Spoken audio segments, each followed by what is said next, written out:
მეგვანცად არასელია გავუძღობი. კახეთში კარგ ღვინოს ყველა ოჯახში დააგემოვნებს, თუმცა სულ მალე ყვარელში ღვინის სპას შეგიძლიათ ესტუმროთ.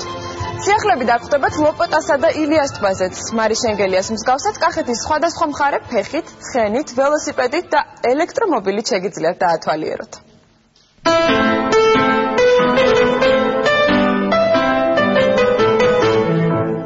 ტურის მეორე დღეს ვიწყებთ ყვარლის ტბიდან. ჩვენ დავათვალიერებთ რა კეთდება ყვარლის ცენტრალურ ნაწილში და მოვინახულებთ ლოპოტასა და ილიას ტბებს.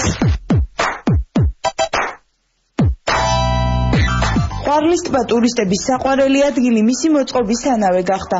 რაიონის ცენტრალური ნაწილის რეაბილიტაცია კი რამდენიმე კვირის წინ დაიწყო. ყვარლის ისტორიული ციხის გალავანის გარდა მისი შიდა ნაწილის რეკონსტრუქციაც მიმდინარეობს. განახლდება ადმინისტრაციული შენობები და ასამდე სახლი, რომელიც ძველ იერსახეს დაიბრუნებს.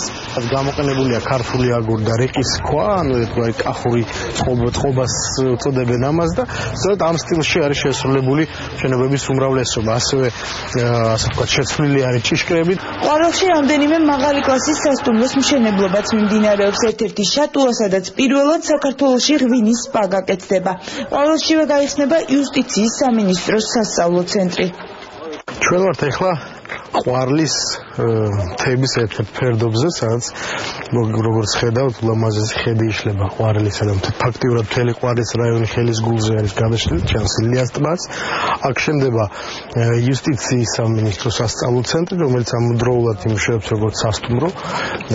ის გადაეცემა მართვაში პროფესიულ კომპანია, სასტუმროების მართვა კომპანია რუმს.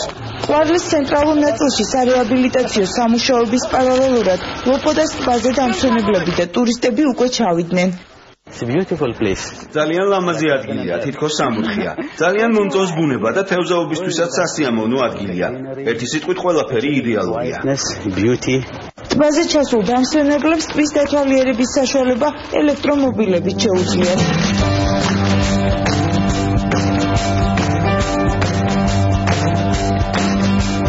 ტბის ნაპირზე კი ორი აუზია მოწყობილისა და ჩამოსულ სტუმრებს გარუჯვის საშუალება აქვს.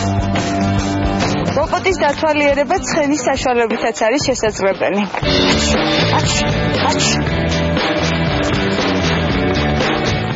ცხენზე აქტუალური ილიას ტბაზე ველოსიპედით სეირნობა. მის მიმდებარე ტერიტორიაზე კიდევ ერთი 40 ნომრიანი სასტუმრო შენდება. ილიას ტბაზე ველომოყვარულებისთვის ხიდი კეთდება, რომელიც ყვარელს აუკავშირდება და 12 კილომეტრიან საველოსიპედო ბილიკს შექმნის.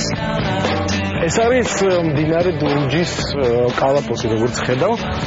მდინარის ამ კალაპოტის იქით გახლავთ უშუალოდ ყვარელი. პროექტით გათვალისწინებულია, რომ ყვარელი და ილიას ტბა დაკავშირდეს ერთმანეთთან საფეხმავლო ხიდით. ხიდის სიგრძე დაახლოებით 380 მეტრი არის, ძალიან გრძელი ხიდია და ერთ-ერთი ასე ვთქვათ საინტერესო კონსტრუქცია საინჟინრო თვალსაზრისით. კახეთის ტერიტორიაზე ამ ადგილების მოწყობის დასრულებისთანავე ერთიანი ტურისტული მარშრუტი გაკეთდება, რომლის გავლის საშუალება ყველა მსურველს მიეცემა.